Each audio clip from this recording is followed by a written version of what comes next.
Hello guys, today samahan nyo akong gagawa ko ng kilawing dilis.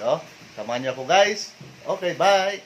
Guys, ito yung pinamalingki ko. Meron tayong tamban, meron tayong salmonete. Ito gagawin kong paksiw yan. So bye-bye nyo ako guys. Ito naman yung dilis na gagawin kong kilawin. Ilocano style. Oh yeah? Bye!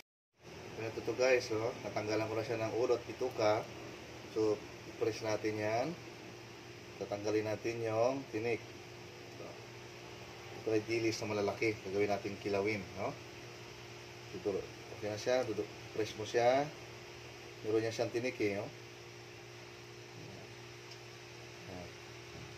Bibiyakin mo siya. Kunin mo dito. Yan. Okay na siya. Ganito.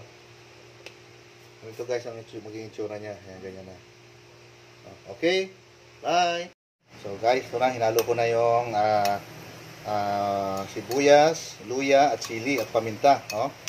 Haluin natin. Pinisahan ko na rin ito guys ng kalamansi. Tatlong butil ng kalamansi. Haluin natin.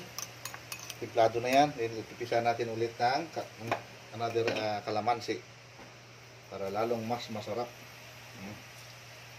ang ating kilawin dilis. Okay na yan. Haluin natin. Kailangan meron masim-masim siya para masarap. Okay. After nito guys, ilalagay natin siya sa ref. Palamigin natin. Para lalong sumarap. Okay. That's it.